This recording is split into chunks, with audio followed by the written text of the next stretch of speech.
Welcome to this week's Eccentric Minute, brought to you by Eccentric. This week we're going to cover the Kbox Rdl, another staple with the Eccentric Kbox. Make sure that you're able to get to full extension with the strap, so you may need it to go a little bit longer than you would initially guess. And from there, I really like to make sure that the middle of my foot is around right where the gap where the strap goes through, so that we can make sure that the tether goes straight up and down. From that point, give the wheel a spin, push your hips back, your shoulders locked in, and really work back into those hips. This is a great alternative to using the barbell or a dumbbell for the RDL. Give it a try. It's one your athletes are sure to love. I really hope you enjoyed this week's Eccentric Minute. Make sure you check them out at eccentric.com to find out everything you need about the Kbox and the K-Pulley. Being a strength and conditioning professional requires constant pursuit of better knowledge, better methods, and better means. But what if there was a place where strength and conditioning coaches could learn from some of the most innovative practitioners in the world, such as Jeff Moyer, Lachlan Wilmot, William Wayland, James the Thinker Smith, and Keir Wenham Flatt?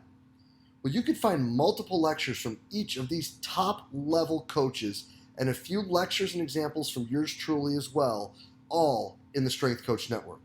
The Strength Coach Network is going to bring you well over 100 different lectures from some of the top practitioners in the world to be your one-stop shop for your continuing education and professional development. So hop on over to strengthcoachnetwork.com/CVASP today and get your 48-hour trial for only $1. That's strengthcoachnetwork.com/CVASPS to get your 48-hour trial for only $1. I look forward to seeing you in the Strength Coach Network. Coach Sleeve, fired up to get this down, man. We've been trying to do this for a minute here, and I'm excited we could finally, in this COVID craziness, get one of these recorded. Hell yeah, I'm excited to be here, man. I've really respected you for a very long time. I know you've been having some serious skin in the game and longer than I have, and you truly, I think, are a guy that pushes this industry in the right direction. And it's been good to follow you, and especially as I was a young strength coach, even, and the resources you put out there. I'm very thankful to have you I'd be able to call you a colleague in this industry. Well, I appreciate that, man. I do. Same right back at you. I mean, we want to talk about people pushing the profession forward. I'm sure at some point we'll, talk about COVID and coaches versus COVID and all of that. But before we dive too far, for the 3/4 of a human that's listening right now, who is Matt Gildersleeve and how do you get up to Buffalo? Yeah, I probably a unique journey in the sense of it's really went pretty well planned. I was a guy that, as a young, probably 16-year-old, is when I knew this is what I wanted to do. I went to my first NSCA conference, and when I was 18, went to my first strength and conditioning clinic when I was 16. And so this is something that's been a passion of mine for a very, very long time. Something I was, like I said, studying at it. I went to college as a freshman. I knew this is what I want to do for a living, and I kind of mapped it out and had a plan and executed it. And I've been very, very fortunate along the way to, I'm part of that club that's been fired and rehired, and I figured all that stuff out and been through some of the bumps. But nonetheless, I think it's certainly allowed me to have maybe some of the perspective that I have on things, just because I certainly am younger. I'm a younger coach, but I've known and I've studied and I've wanted to do this for a very long time. So I've mentally maybe been in the industry longer than I physically have even.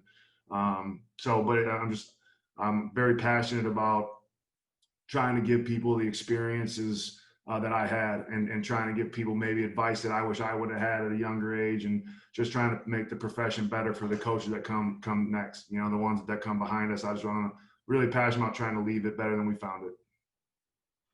Yeah, I think that's one thing that is really important, and we start to look at stuff when it comes to leaving things better than we found it. One thing that we were kind of talking about before was really the state of what we are doing in the world of sport performance, strength and conditioning, whatever we're calling ourselves on this Wednesday afternoon that we're talking. So Let's start with that, and then let's start working our way around that idea. Yeah, this is something that on my podcast I was about to just sound off on, and we're I think we're certainly heading in the right direction. I think there's always a shift in our industry that I think will constantly be evolving as far as programming methods and things. But I think the one thing that I see constantly in our industry is we think we're open-minded, and then we end up having that open-minded take us to one end of the spectrum that completely disregards the other end.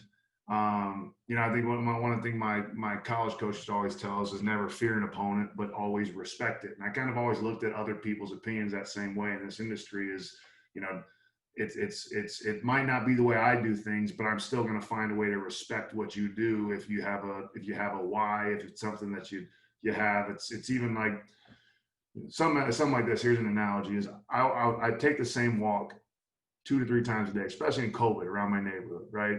And I always walk out of my driveway and I turn right. And so I always get this perspective of these houses, of how they look when I'm walking past them a certain direction.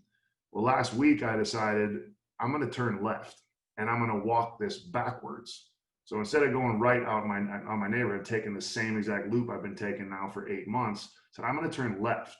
Same exact loop. I didn't take one different step, did the exact same thing, just went the opposite direction. And I was blown away at how that walk felt completely different. The way I saw the houses, different trees that I notices, the fencing in some houses. I didn't landscape, just things I never saw before, just from looking at things differently. And I think we're missing that. I think in our industry, we're constantly turning right. I want to see what I want to see. I want to see things from my angle. We got to turn left every once in a while. We got to be able to look at things with a different perspective, whether you agree with it or not. Just having that different lens is going to allow you to see even what you believe in a complete different fashion. You'll see things that you've never seen before. Do you think that that's possibly, and I think that's a brilliant analogy, but do you think that that's possibly going back and thinking about how you're seeing things differently? Do you think that's because you're seeing it differently, or because going the same way, it's what you're expecting to see because it's what you've always seen? 1,000%. And I'll give a shout out here to Tommy Moffitt down at LSU, who I didn't get to spend a ton of time with. Coach, I was with him in 2012 for probably 3 months as an intern before I got called up as a graduate assistant back to the University of Akron. But when the thing about this industry is when you think you know the most, you know the least. And as you learn a lot more things, you actually feel dumber. You learn like, oh my gosh, there's so much I don't know. And so at least for me, like I told you at a young age, I knew I wanted to do this. I wanted to find that one magical way. How many times a week do you train athletes? How many reps do you take on a 30-yard sprint? What's the optimal rep range for squatting? And so I wanted those singular reductionist answers, and that's what I was searching for. And I just asked Coach Moffitt, whatever, I can't remember, the second guy was there. Well, Coach, we're doing a 3 or a 4 day split right now. Why do you do the 4 day split? Why is that better? And man, like he immediately was just like, Sleeve, I've done it all. I've done 4 day splits, 3 day splits. I've done a combination of both. I've done upper, I've done that. And he goes through all these different ways. And I'm like, well, what was the best? What worked the best? And he said, they all work, Matt. They all work. There's no one best way. Every variation of it works. It's just, what kind of team do you have? What do you need at a certain point in time? And so he was super open-minded with those kind of things. I think that probably set me off in the right direction. But yeah, I absolutely think that, it's the law of attraction, right? Like what you think you're constantly going to bring to reality. That just is what it is. So if I'm constantly, if I have a lens of it's a SOAS issue. Everything's going to be a SOAS issue if that's my lens that I have. But the more diverse lenses that I can have, the better I'm going to be able to see things. So no, I think you're 1,000% right. You learn to look for what you want to look for. Yeah, man. So I think that that's awesome because that ties in with something oddly that like, so the staff and I, the guys I get to work with here at U of R, we're doing 75 hard. So if you don't, people don't know what that is. There's a Google bar. You can go look it up. I'm not going to waste your time. But the guy who runs the podcast that it came from, kind of a conspiracy theorist with some of the things going on, but he's got a lot of like really good points that he talks about. And the last one that he talked about recently was he talked about how we're now starting to reward people for quitting. And that really drove me to start digging deeper into things that like are making me uncomfortable, that I don't know, that I don't understand, like that make me find better ways to get information to people or spread the word with what we do with CVASPs. So started reading a business book of late.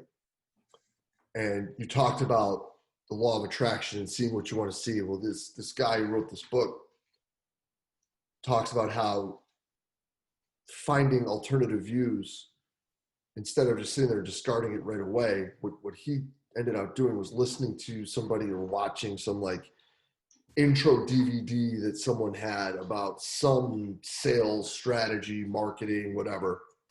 And it took him 24 times to actually figure out what in the hell this guy was talking about. And it made him like $500,000. And it's just like, I'm sitting there reading that and I'm just like, and it goes back to like what I talked about after Coaches versus COVID, like with your talk, where there was like some stuff that like I had written off and then you showed how it fit in what you were doing. And it was kind of like one of those like, you know, those cheesy light bulb moments where it's like, oh dude, I'm wrong. Like that's where I'm missing it.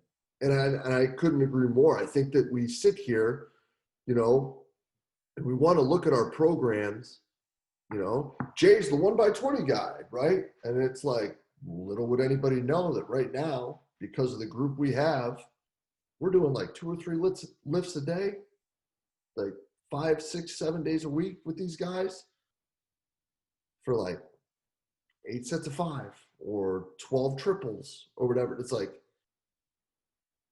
because this team's different. Like I got cats that are 20 plus years old they don't got miles on their knees. They got miles, you know, like what are we doing? It's totally different. So like being able to take that step back, listen, and then maybe even disagree and be able to discuss why, it's probably because of this. That's my phone for those of you listening, has been a lost art. Yeah, and we were texting about this last week too, but we're grown men. Imagine your 20, 21-year-old brain. How in the hell are our young coaches navigating this right now? Like, can you imagine trying to navigate that right now? Well, I respect Jay DeMayo, but Jay says this. But I also respect Matt Gildersleeve that he says this. So can you imagine trying to navigate this industry right now, especially like with the Twitter war? Like, what are we doing? Dude, there's been multiple times where I've been like, if it wasn't for this show, I was just going to get off Twitter. Like, I can't even look at it. Like, I'm just like, what are we, like, some of it's funny, but like, at the end of the day, there are multiple levels to this. When things are bad, more often than not, people understand that things are bad. Me being like, Sleeve, look, that's bad. That's bad. That's bad. That's bad. That's bad. That's bad. It's like, yo, I got it, bro. Like, what are we going to do to fix stuff? And I think that that's where we are, like the whole world is right now, really. But us in this microcosm that we are in, of this small portion of the overall world, not even just the sporting world, of just identifying problems and not trying to find a solution, it's tiring. Judgment Judgment without context is ignorance. 1000%. And you said it right. Certainly we are very ignorant as a sports performance industry, but as a world right now. And that's what we're training. We're training people to be ignorant. We're training people to choose sides. We are narrowing the lens as a society, but we're certainly not trying to break that mold as a sports performance industry either. And that's my goal right now. Like that's where we need to be. Because people, I mean, I got plenty of people that I call all the time that I have pretty good relationships with, but I'll just be straight up with them. Just listen, man, I don't like you're sounding off about this. Do you even have the context of what they're doing? Like the big thing was Georgia Tech doing curls. But I mean, like, do you even know the context of what he's doing and why he's doing it before you? And whether I agree with it or not, like, let me get the context before I make especially a social judgment on that, because you do have a responsibility. You do have a platform, Jay DeMayo. So you're responsible for your freaking words and what you put out there. And yes, you do impact our industry. And most of the people posting things do. So take responsibility for your actions. Like, and that's so think about like what is a subliminal message you're sending when you do things like that? Because it ain't a positive one. It's an ignorant one. It's I'm going to pass judgment before I understand the context of what he's doing. Now, do I think there's a smart way of training and a dumb way of training? Absolutely. Do I think there's an optimal way of training and an excessive way of training? Absolutely. I have my own opinions, but I still want to try to understand everybody's context. And I was really, really blessed to get put on this this like big leadership council with Coach Leipold, where it was like some of the bigger Division I football coaches and like a bunch of 5-star generals. And one of the 5-star generals said, my definition of maturity is the ability to understand other people's perspective. How mature are we as an industry right now? How mature are we as a world right now? Very immature. I mean, just look at social media. How willing are we to try to understand other people's perspective? And I just had never heard maturity defined like that. And I mean, I was like, I started like 10 times, wrote it down. Maturity is being able, or the willingness to understand someone else's perspective. How often do you do that? If you're listening to this right now, how often do you, and how much time do you spend trying to understand people's perspectives versus just trying to pour yours down someone else's throat? Yeah, and I think that's a really big question that we all should ask ourselves, like the bigger problem with that too, though, right, is if you look at this social media world, is understanding people's perspectives doesn't get you likes and retweets. No, it's not popular. And that's what's scary, is it's like, are we now moving to a situation where, for example, let's say we were to bring people in, let's say COVID vanishes magically, and we can have a seminar in 2021. We can actually put 150 people in a room. It won't spontaneously combust. Like, we'll be able to actually like talk to people and drink a beer and have conversations. Can we put people in there, someone who's going to talk about movement technique, and then someone who's going to talk about like the whole emergence idea of building agility? Are they going to be able to talk back and forth, or is it going to just be like, no, you're stupid. No, you're stupid. And I think that, and we all can point the thumb at some point with that. Like, we've all been there at some point. Absolutely. But I think that next step for us is what is going to end up being where we can start to probably gain a little bit more respect and traction, like what we want overall in coaching. Yeah. What do you think? I mean, so what is your advice to coaches then? Like, we got to make this change. What can we as coaches do better? Oh man. Well, I think the big thing is to take a pause, right? Like, it's really easy to emotionally post something on social media.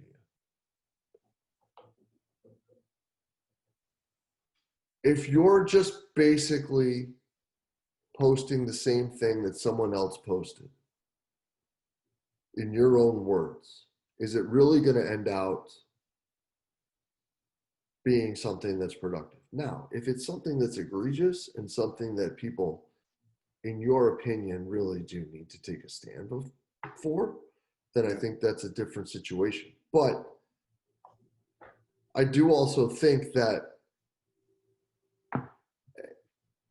as much of a problem as these things are, Right. we don't use the icon in the bottom left corner enough. No one calls anybody. You know, no one talks about any of these things to actually sit here and say,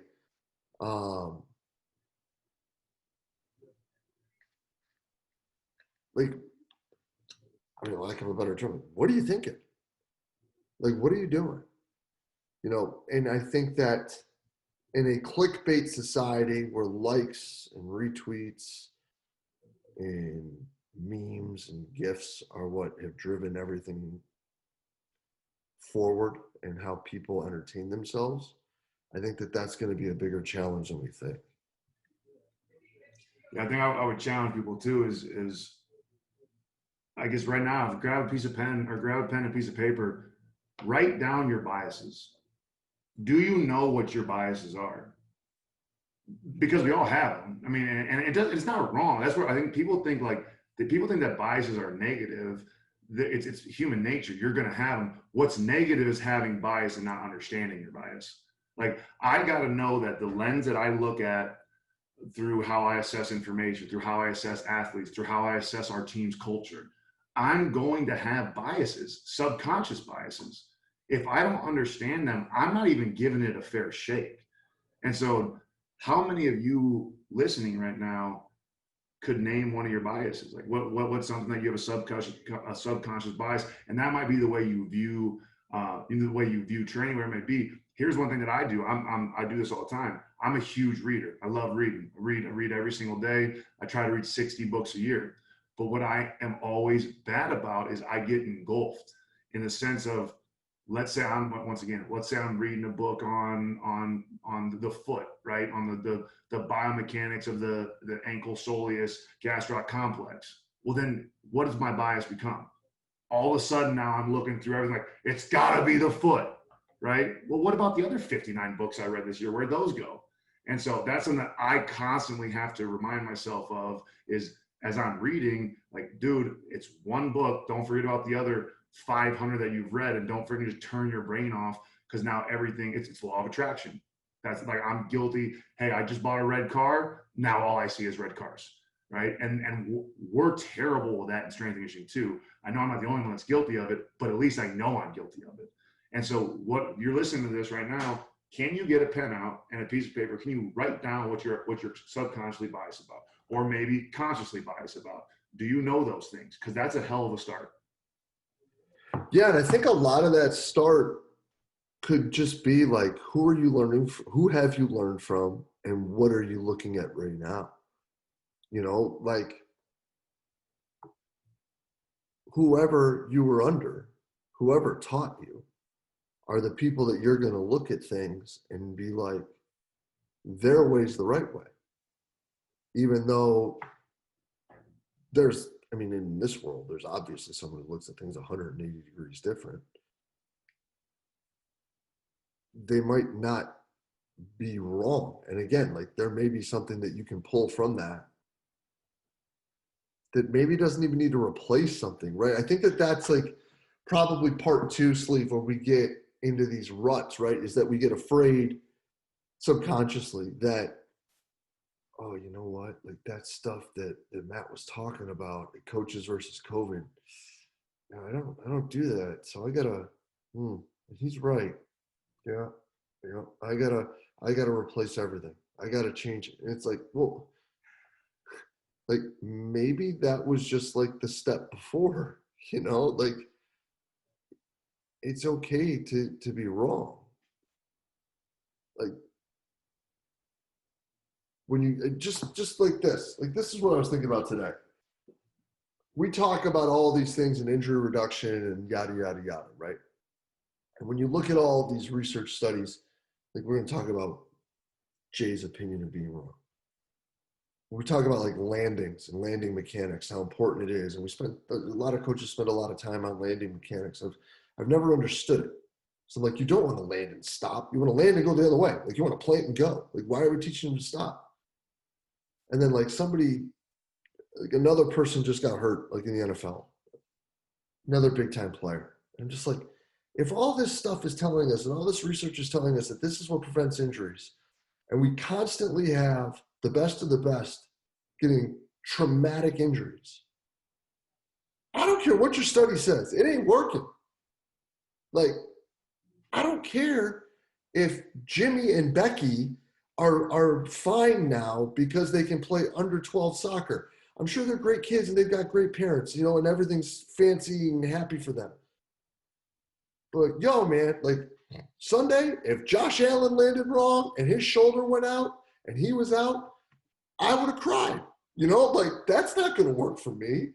Like the Bills are good finally. Like I can't not have that keep going, like, so we talk about like research shows things that work, but then you look in the real world and there's all these massive injuries.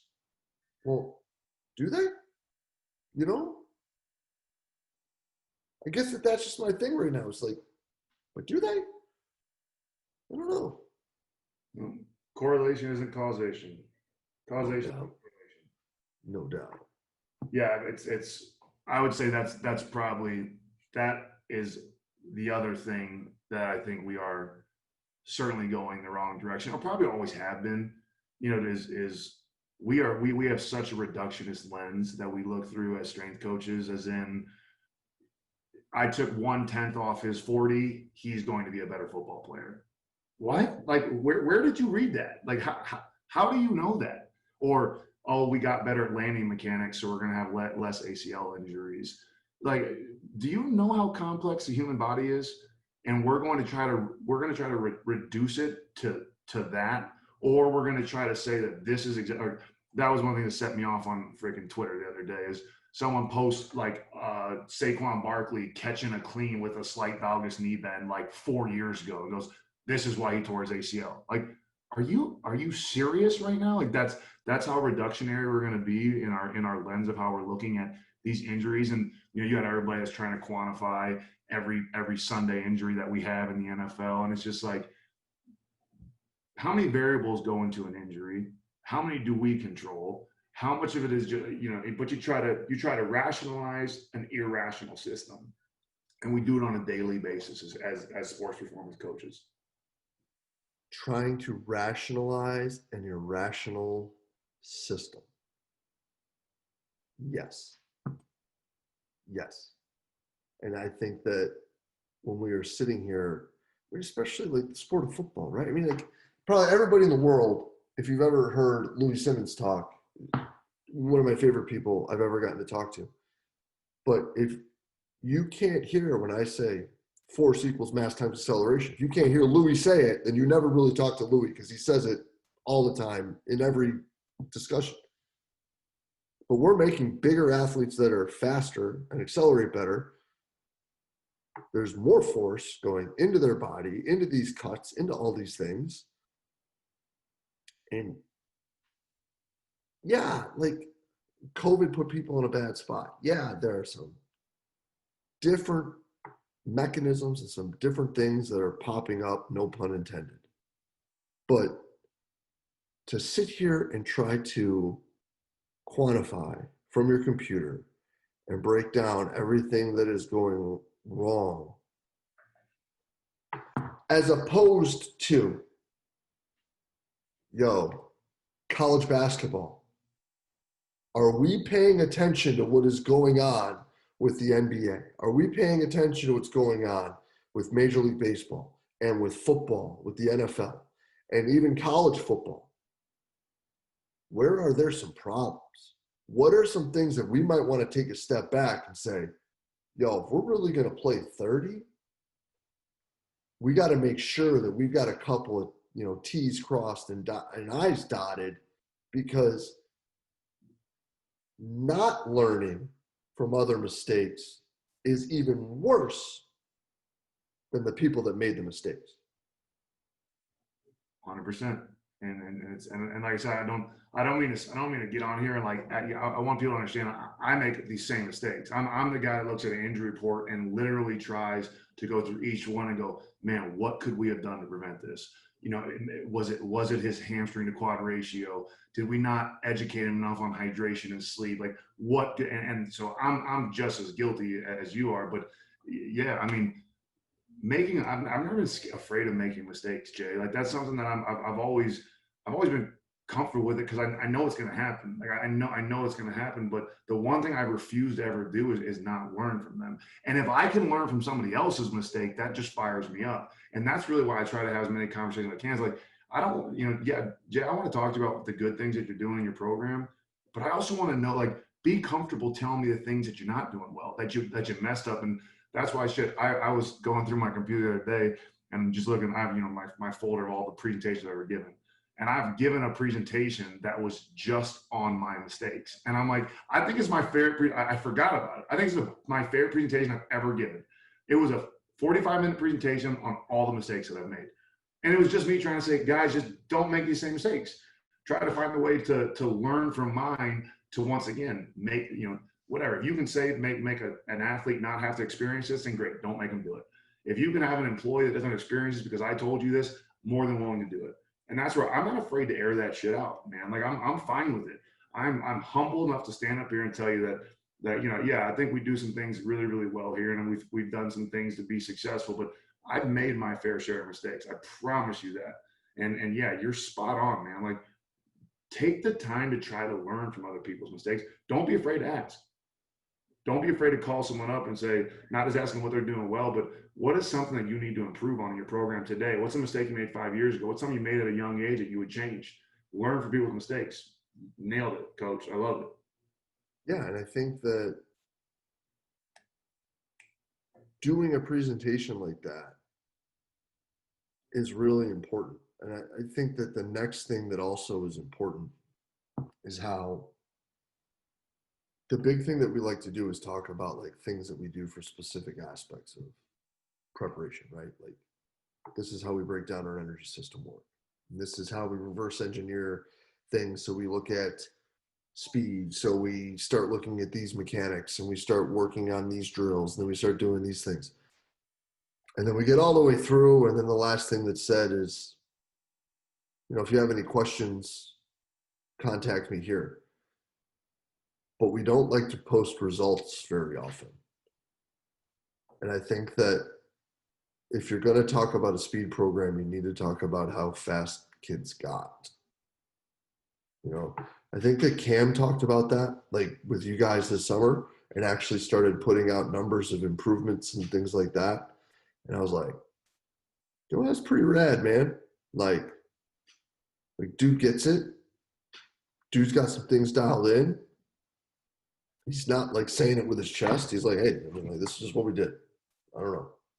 Yeah. Putting it out there. These are the numbers. Yeah. Is this cool?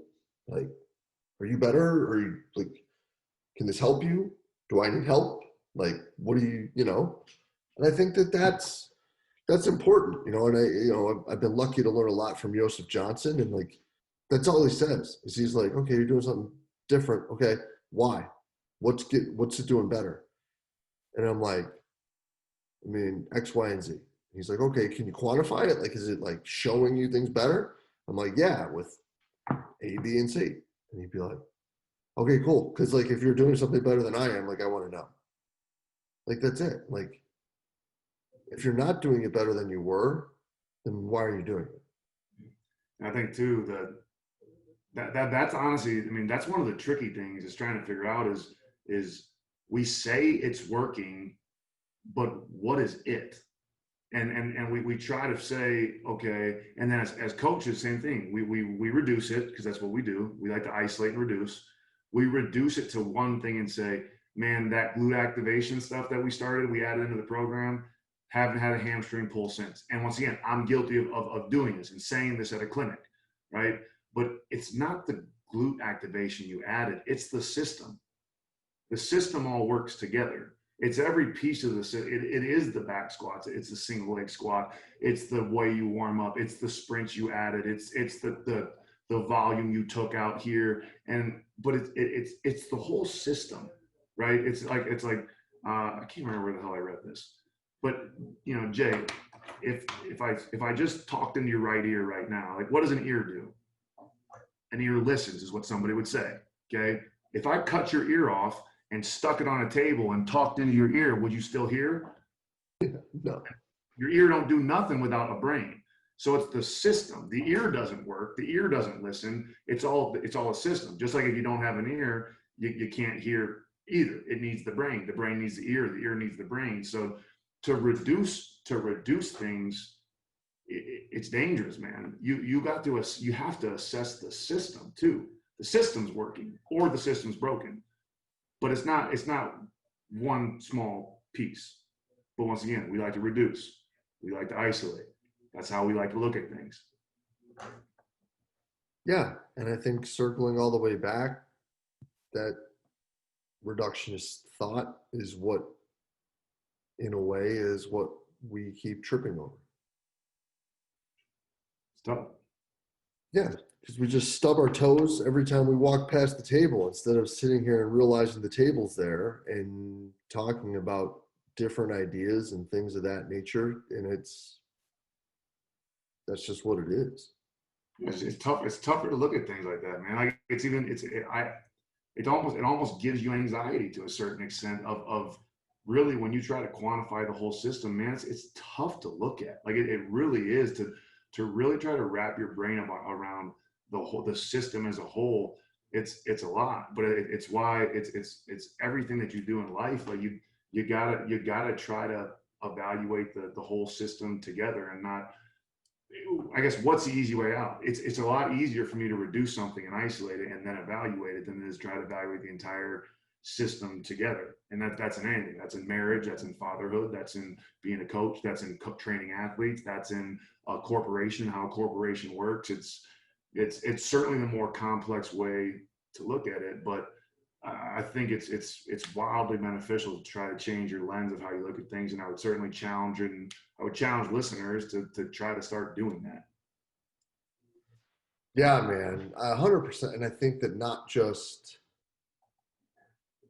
taking that step back and trying to identify issues or areas where you are being a reductionist in that sense, but I think that what has been helpful on top of that is starting to identify. And it's so funny that we're talking about this because we actually spoke about this this morning before we trained together.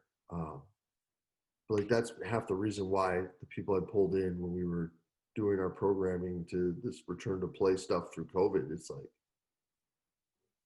I need someone to tell me I'm wrong. I need someone to tell me like where we need to be better or where we can fix things or where I'm missing the boat. It's like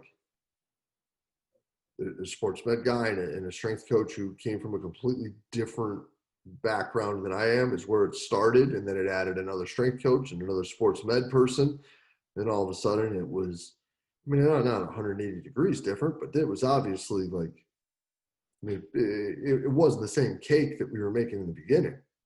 And I think that that's why it was successful, is because it wasn't mine, it was ours. And all too often, I mean, even when it comes to hiring or selecting people to talk to, you want that confirmation bias and someone to tell you that what you're doing is awesome and you're great, and high fives and butt slaps and everybody, not with COVID, but like before, and everybody's happy and, it's great. I don't think I've hired one person from the same tree that I've come from, and that's it. Like, I don't see why I need someone to come in and tell me what I'm doing is right. Like, I want someone to come in and tell me what I need to be better at. And I don't think that enough of us are willing to do that because we're afraid of the misses.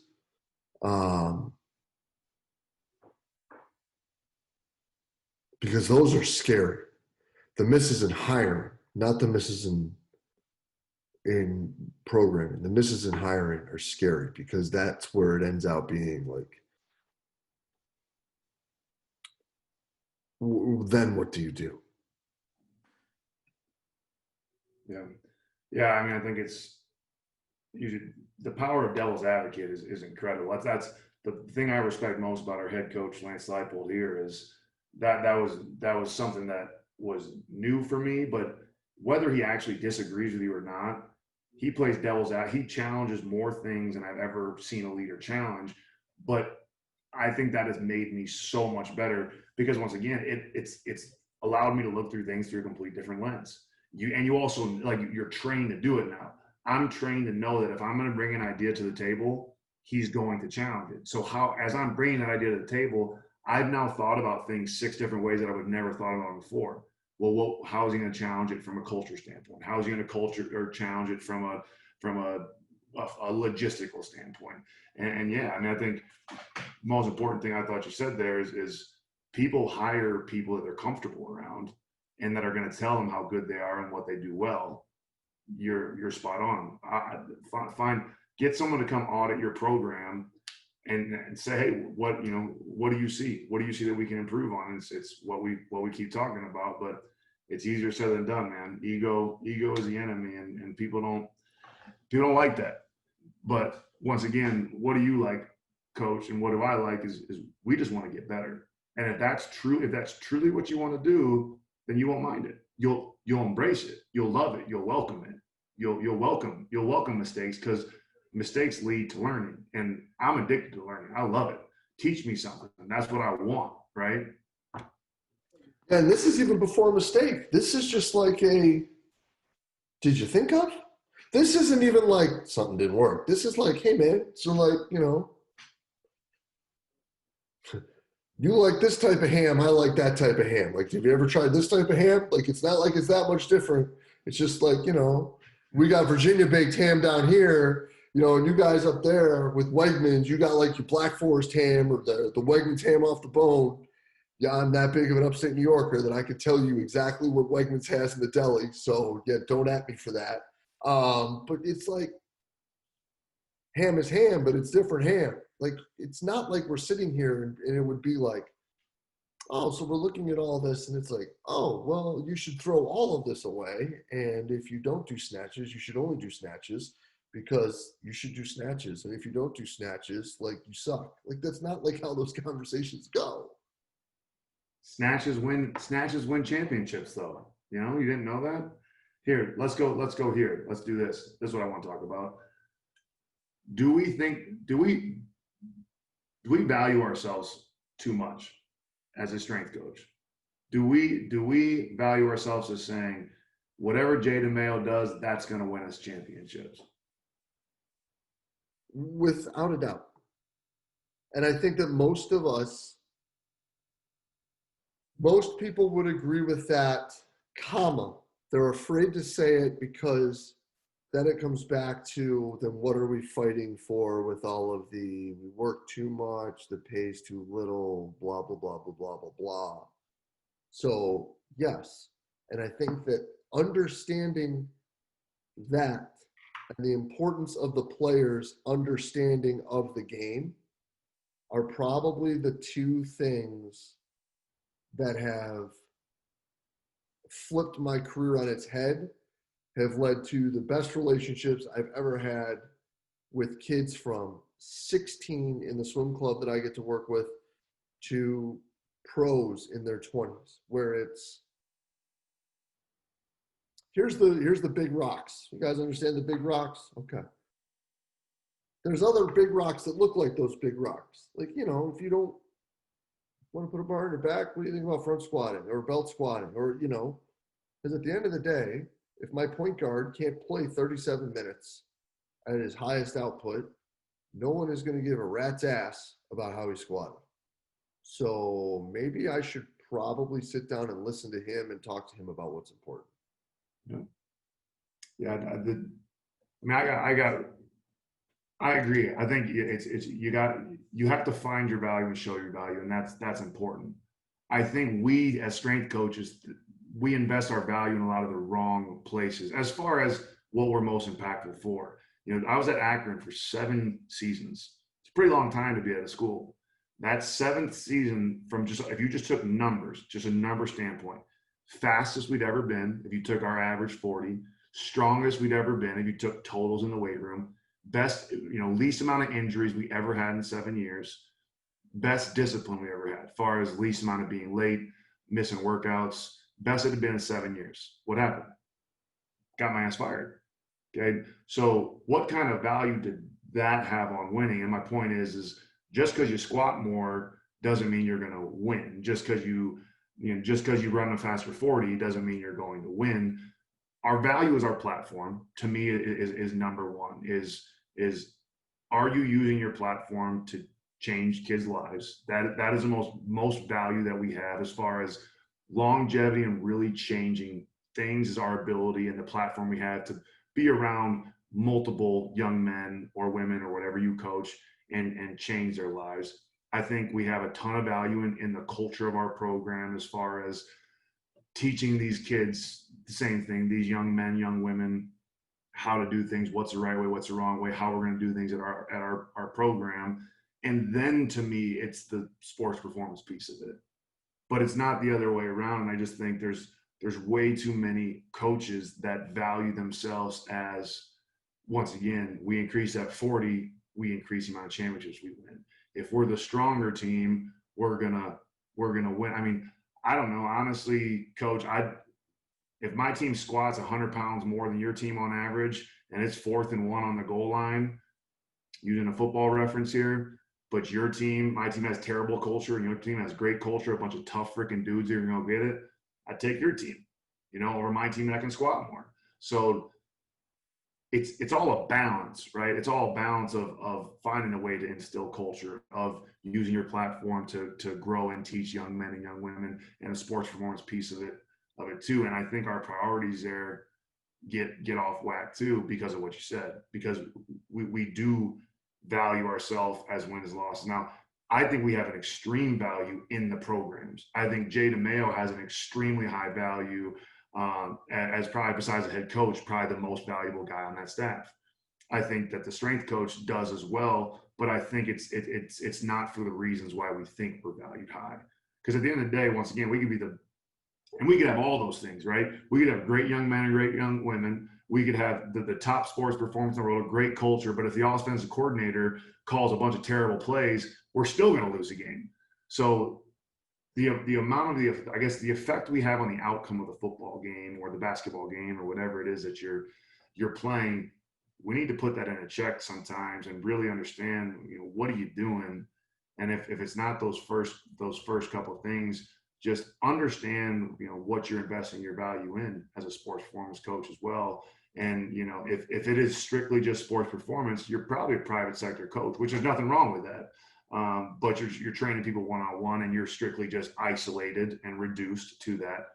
Let me make your tangibles. Let me the things I can measure. Let me get those better. But if you're in a sports world, as far as you got a team, it's a little different. Yeah, and I think that as soon as you start getting the team in, you can't separate the three. Exactly. Because you're not going to get them to do what you needed them to do if you don't have the other stuff with them. I mean, I hate to reduce it down to that right there, but it really is the case, right? Like, especially kids today. Like, if they don't understand, like, you can have all the talent in the world on somebody, but if they won't show up on time and they won't do things the right way, they're a culture burner, and they're just gonna tear the team apart, and these kids are gonna start resenting that person until they transfer. Or, I mean, unless they're Shaq, like if you do that in your Shaq, well, in basketball it's a little different. Sometimes you have a little leeway because there's only 5 people on the floor, but at the end of the day, if you're not putting out what you're putting in,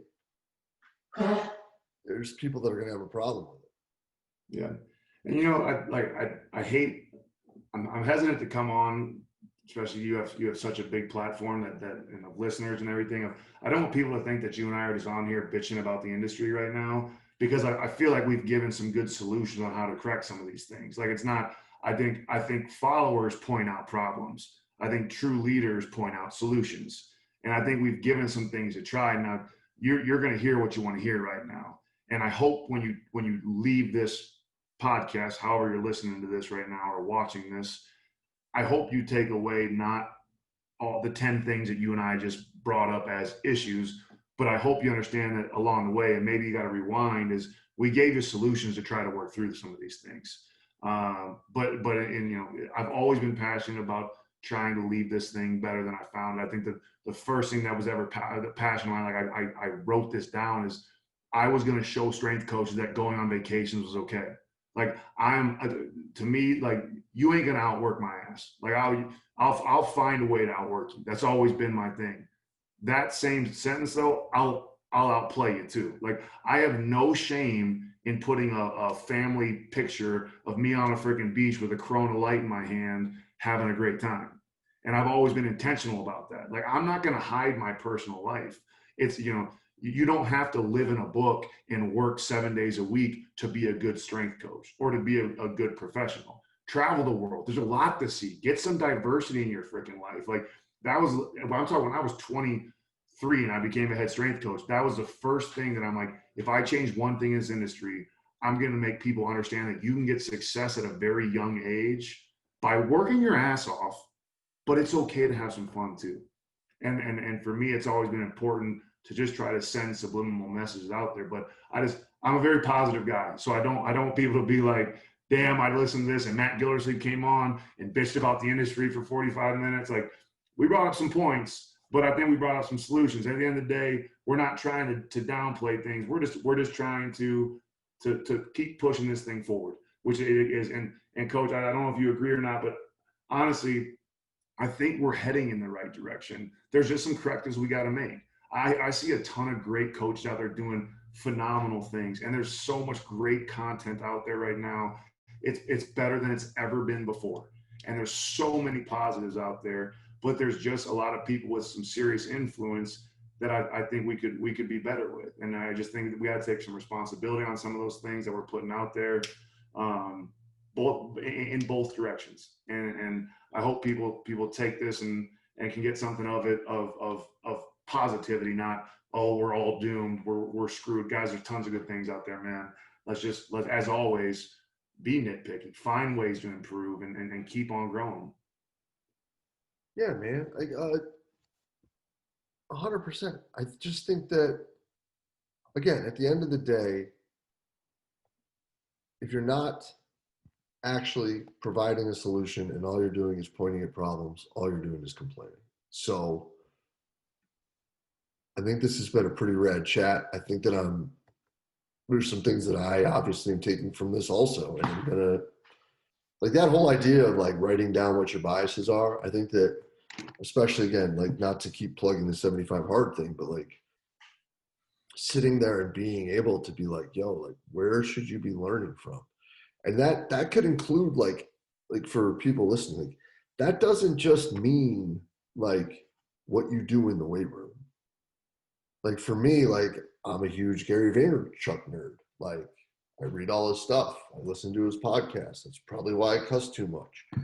And shit, that's why I do these shows, because like basically he's like, if you don't do it, you're a loser. And I'm like, well, I don't want to be a loser. So so that's what I do. And it's like now it's like, okay, so who's somebody that's different that like that you can learn from and take things from? And who are people that are doing it different? And like what can you figure out from them? I think that's that ability to take that step back and be like, and just exhale, right? And be like, yo, like, this is cool, but like, what can we do better is super important. What is this? Something I always love talking about people, especially people like you that have learned so much from so many different diverse opinions of people. Do you have a process, or what do you do to, whatever, I come on the show, you have 27 million other people that have come on the show. How do you dissect those opinions and assess them and more or less find a way as, hey, does that have legs to it? Can I apply that? Is that something that, it's cool, but I'm not going to use it? Or love that, let me put that in. You have a process for how you freaking all the information you're getting? Yeah, I think that the big thing is when you're in this situation where you're the one sitting here listening and asking the questions, if you're the one that's going to drive the direction of it, you're in the wrong seat. Like, you have to be the passenger to understand what they're saying, and you have to give them the freedom to want to be able to share what they want to share. And then you can ask questions from there.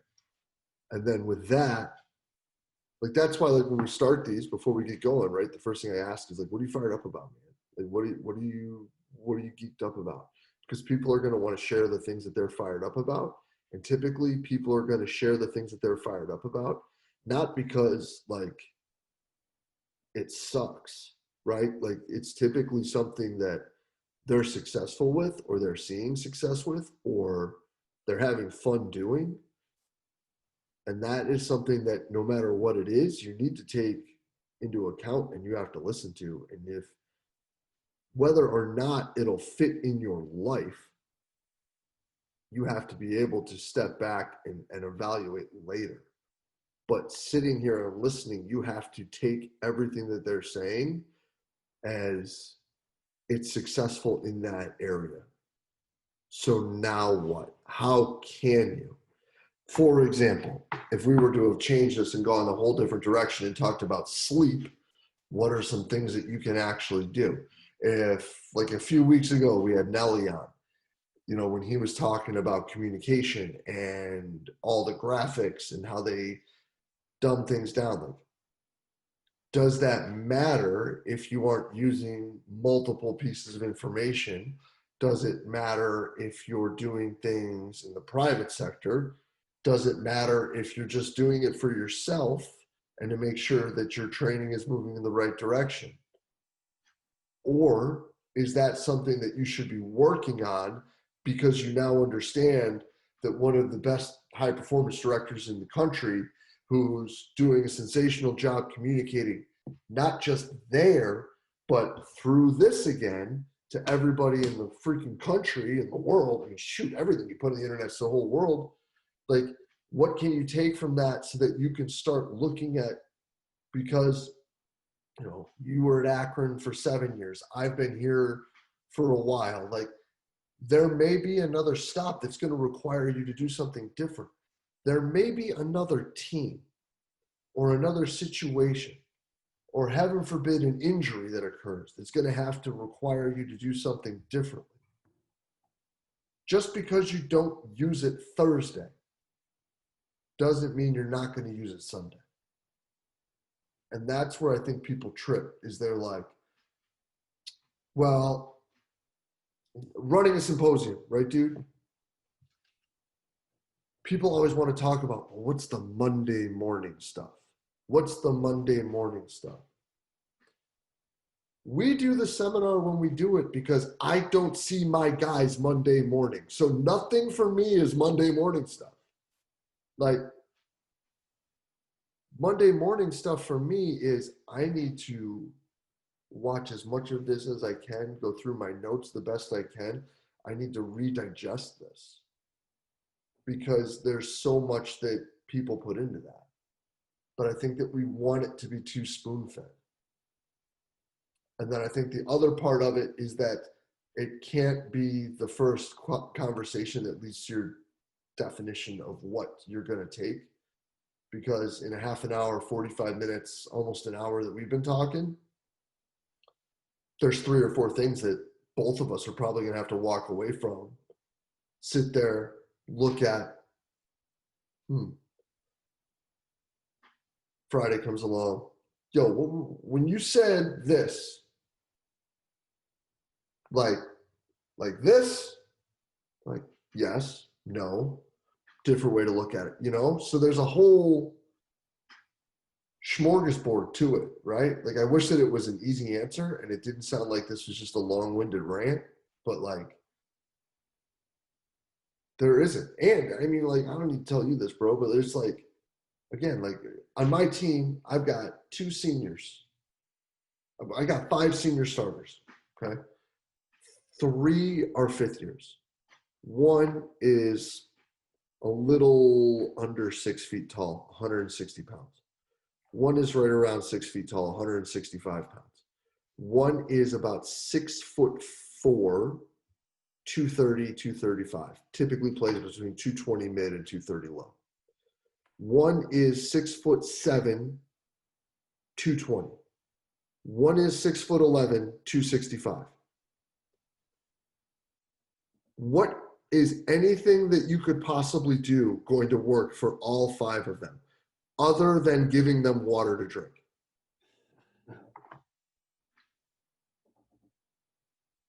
Right? Like, context is key. Hit the brakes, listen, and go that way. I love two things I would note from that was, I mean, just because you won't use it on Thursday doesn't mean you won't use it Sunday. Right? That's so valuable. I think there's a ton of value in going back and revisiting things. I try to at least, whatever. I try to reread books that I think are very impactful in my life, maybe a year later, maybe 2 years later, see if I read differently. I go back and I label all my, all my notepads. I got freaking, you name it. I got these and I have them from 2011. I try to take at least once every 3 months, just go back and read through one of them, see if I can grab something different. But the big thing I think people miss is, I mean, you're a mentor now, Jay, whether you like it or not, you're a mentor. People look up to you, you mentor people. And I think when you get in that scenario, people forget that you still have to be a great mentee. And that goes a few different ways, but you're a great mentee too. You tell me all these people you're keeping up with and your open-mindedness, you're challenging other people, you're trying to learn from other people, you're keeping up with people. That's being a great mentee. I think sometimes we get to this mentorship, and I just look through things once again through one lens of being a mentor. I'm here to mentor you and mentor you and mentor you. But you forget that in order to be a good mentor, you got to keep on learning and growing still. That requires you to be a good mentee. You can't just flip that off. These things are constantly working in unison together. Yes, I'm a mentor, but I'm constantly a mentee. And I think the better mentor you are, as you said, Jay, is you're a mentee even to your staff members. I'm trying to take some, does my intern look through a different lens than I do? Absolutely. Right? Probably very much, he'll see things much more simply, probably ways that I probably looked at it 10 years ago. There's value to that. There's obviously value to experience, but there's also sometimes value to ignorance when they're looking at things. So being a mentee to the people that taught you, but even being a mentee to the people you're teaching, I find a ton of value in that. And I can just hear from listening to you that that's something that you're constantly doing as well. Trying. That part's hard. I think that we both agree with that, right? Is that, again, going all the way back to almost the beginning, because of your biases, especially when you get old, like, it gets hard, man. Like, I get why Doc got grumpy. Like, I get it. Like, I get, like, where that came from. And I get where, like, some people kind of got set in their ways, and there are some people who have been in the profession for a long time who kind of come off at times on social media as very get off my lawny. Like, I understand that. Like, I understand where that comes from as I've gotten older and tried to do my best to give back. But I think that at the end of the day, the more that you can sit there and surround yourself with people that are not afraid to tell you, bro, shut up. Like, that's important. And that's why I'm lucky to be where I'm at with the crew of people that I'm at. I think that you'd say the same about, the crew you got up there in Buffalo. Got to give a shout out to my guy, Sean Conity, who's up there. It's a heck of a staff you guys got up there to be able to do those sort of things and wrap and figure those things out, because it's different thoughts, different sports, different ideas. And I think that is where it is. Because again, like, cliche, right? sport coaches all think that their sport is unique. Okay. Well, then how come basketball and football strength coaches never talk about shit?